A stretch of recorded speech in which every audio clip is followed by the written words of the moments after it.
அன்பும் அறனும் உடைத்தாயின் இல்வாழ்க்கை பண்பும் பயனும் அது என்று இல்வாழ்க்கையை பற்றி வள்ளுவர் நமக்கு வலியுறுத்தி சொல்கிறார்.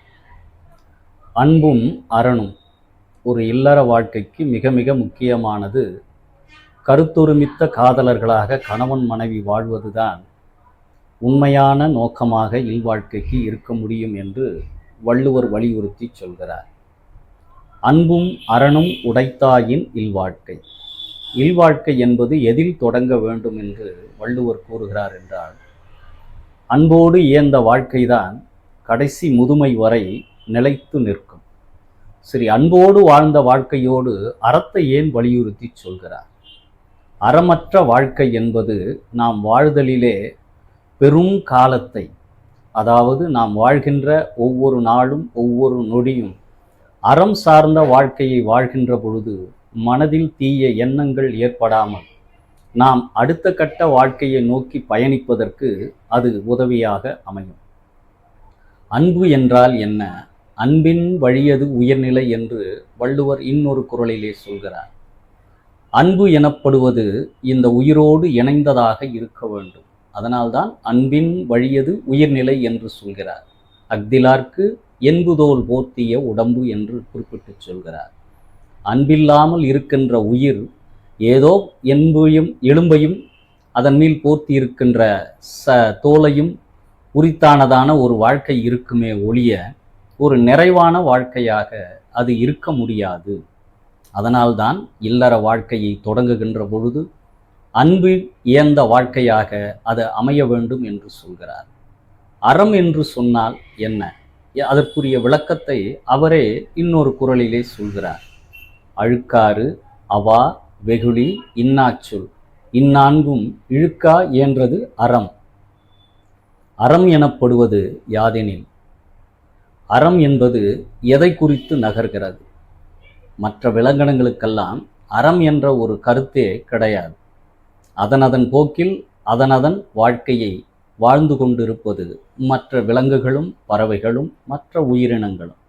ஆனால் மனிதனுக்கு மாத்திரம்தான் அன்பையும் அறத்தையும் நம்முடைய நூல்கள், முன்னோர் கொடுத்த நூல்களாக இருக்கக்கூடியவை நாலடியார், நான்மணி கடிகை, இனியவை 40, இன்னா 40, களவழி 40 போன்ற நம்முடைய சான்றோர்கள் கொடுத்த நூல்களில் அனைத்துமே வலியுறுத்தி சொல்வது அன்பும் அறமும்.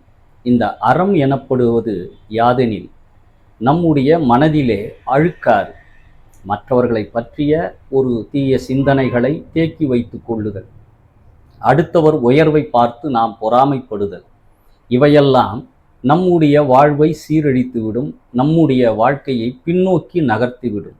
அதனால் அழுக்காறு இல்லாத மனத்தை நாம் உருவாக்கி கொள்ள வேண்டும். அவா என்பது ஆசை. ஆசை என்பது ஒரு அளவுகோலோடு இருக்கின்ற பொழுது நம் வாழ்வில் துன்பம் நெருங்கி வராது. நம்முடைய உயரத்துக்கேற்ப, நம்முடைய வருவாய்க்கு ஏற்ப நாம் ஆசைப்படுகின்ற பொழுது அந்த ஆசையினால் எந்த துன்பமும் நமக்கு நேராது. அழுக்காறு, அவா, வெகுளி. வெகுளி என்று சொன்னால் சின்ன சின்ன விஷயங்களுக்கு எல்லாம் நாம் மற்றவர்கள் மீது கோபப்படுதல், மனதை கட்டுப்படுத்துதல் இல்லாமல் எல்லா விஷயங்களுக்கும் எதிர் விமர்சனங்களை வைத்து யார் எந்த கருத்தை கூறினாலும் அதற்கு உடனடியாக நாம் ஒரு அறிவாளி என்ற ஒரு போர்வையில் அவர்களின் கருத்துக்கு எதிர்கருத்தை உடனுக்குடனே கூறுதல் என்பது சரியானதாக இருக்காது. யார் எந்த கருத்தை கூறினாலும் அந்த கருத்தினுடைய உண்மைத்தன்மை என்னவென்று நாம் யோசித்து அவற்றினுடைய உண்மைத்தன்மை யாது என்று நாம் அறிந்து கொண்டு அதற்கு பிறகு அதற்குரிய கருத்தினை எதிர்கருத்தாக நாம் வைக்கலாம். ஆனால் யார் எந்த கருத்தை கூறினாலும் உடனடியாக நான் ஒரு புத்திசாலி என்கின்ற முறையிலே அதற்கு எதிர்கருத்தை வைப்பது என்பது நம்மை நாமே ஏமாற்றிக் கொள்வது போன்றதாகும். இன்னாச்சொல், நம்முடைய வார்த்தைகள் என்பது பேசுகின்ற ஆற்றல் இறைவன் மனிதனுக்கு மாத்திரம்தான் கொடுத்திருக்கிறார். ஆதலால் நாம் பேசுகின்ற வார்த்தை என்பது இனிய உளவாக இன்னாத கூறல் கனியிருப்ப காய் கவர்ந்தற்று என்று இன்னொரு குறளிலே சொல்கிறார். வார்த்தைகளிலே நளினம் இருக்க வேண்டும், வார்த்தைகளில் மென்மை இருக்க வேண்டும், வார்த்தைகளில் இனிமை இருக்க வேண்டும். இந்த இனிமையோடு இருந்தால் இல்லற வாழ்க்கை என்பது மிகவும் சிறப்பாக தான் சீரியதாகவும் நமக்கு அமைந்துவிடும். பல்வேறு பொருத்தங்கள் பார்த்து செய்யப்படுகின்ற திருமணங்கள் கூட பிற்காலத்திலே பிரிவு என்கின்ற ஒரு நிலைக்கு வருகிறது. இதற்கு என்ன காரணம் என்றால், ஒருவருக்கொருவர் விட்டு கொடுத்தல் மனப்பான்மை இல்லாத காரணத்தினால் இன்றைக்கு மனம் ஒத்த தம்பதிகளை விட மனம் பிரிந்த தம்பதிகளினுடைய எண்ணிக்கை என்பது நாளுக்கு நாள் அதிகமாகி கொண்டே இருக்கிறது. காரணம், அந்த காலத்திலே கணவன் மனைவி என்பது எப்படி இருக்கும் என்றால், மனைவியினுடைய குடும்பம், அவர்களுடைய குடும்ப சூழ்நிலை இவற்றையெல்லாம் புரிந்து கொண்டு பெண்ணானவள் தான் புகுகின்ற இடத்திலே அந்த குடும்பத்தினுடைய மேன்மையை, தன்னுடைய குலத்தினுடைய பெருமையை நிலைநாட்ட வேண்டும் என்பதற்காக எல்லாவற்றையும் பொறுத்து கொண்டு அனுசரித்து கொண்டு கூட்டு குடும்பமாக அன்றைக்கு பெண் இருந்த காரணத்தினால் எல்லாவற்றிலும் மேம்பட்டவளாக இருந்தார். இன்றைக்கு சரிநிகர் சமானமாக வருவாயாக இருந்தாலும் பதவியாக இருந்தாலும் ஆணுக்கு நிகராக பெண்கள் இருக்கின்ற பொழுது சின்ன சின்ன விஷயங்களுக்கெல்லாம் விட்டு கொடுத்தல் என்ற மனப்பான்மை இல்லாத காரணத்தினால் இன்றைக்கு விவாகரத்து என்ற மனமுறிவை நோக்கி இன்றைக்கு பெண்கள் சென்று கொண்டிருக்கிறார்கள். ஆணாதிக்கம் நிறைந்த சமுதாயம் என்று சொல்லிக் கொண்டு இருந்தாலும் இன்றைய சூழலில் பெண்களினுடைய முன்னேற்றம் என்பது பெரு அளவிலே இருக்கிறது. இருந்தாலும் விட்டு கொடுத்தல் என்ற மனப்பான்மையிலே தன்முனைப்பு காட்டி, அதாவது ஈகோ என்று சொல்லப்படுகின்ற அந்த தன்முனைப்பினால் உன்னை விட நான் எந்த அளவிலே தாழ்ந்தவன் என்ற ஒரு எண்ணம் மேலோங்குகின்ற பொழுது அங்கே எவ்வளவு செல்வம் இருந்தாலும் சரி, இன்றைக்கு அந்த பிரிவு என்பது ஏற்படுகின்றது. இதற்கு என்ன காரணம்?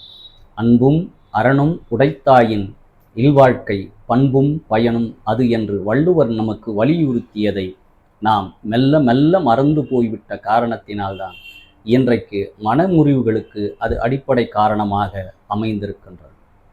எதிர்காலம் எப்படி இருக்கும் என்று யோசிப்போமானால், தமிழர் பண்பாட்டு கூட்டு குடித்தனங்கள் எல்லாம் ஒரு காலத்திலே இருந்தது, இன்று அது முற்றிலுமாக சிதைந்து போய்விட்டது.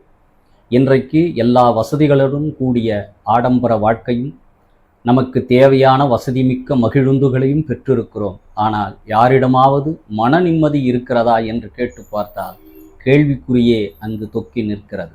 ஆக செல்வத்தால் நாம் இன்பம் அடைவோம் என்று எதிர்பார்த்தால் அந்த செல்வத்தினால் நாம் அடையக்கூடிய இன்பங்கள் குறைந்தளவே இருந்தாலும் முழுமையான நிறைவான வாழ்க்கை என்பது அன்பில் மாத்திரமே நமக்கு நிறைந்திருக்கிறது.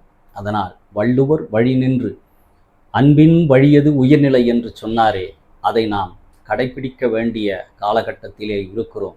நமக்கான கல்வி கிடைத்திருக்கிறது, நமக்கான பதவிகள் கிடைக்கிறது, நமக்கான வருவாய் கிடைக்கிறது. ஆனால் யாரிடமாவது மனநிறைவு இருக்கிறதா என்று பார்த்தால், நாள்தோறும் ஒவ்வொருவரும் ஒரு தேடலை தொடங்கி கொண்டு வாழ்க்கையிலே மிகப்பெரிய உச்சத்தை அடைந்து விடுவோம் என்று ஓடிக்கொண்டே இருக்கிறார்கள்.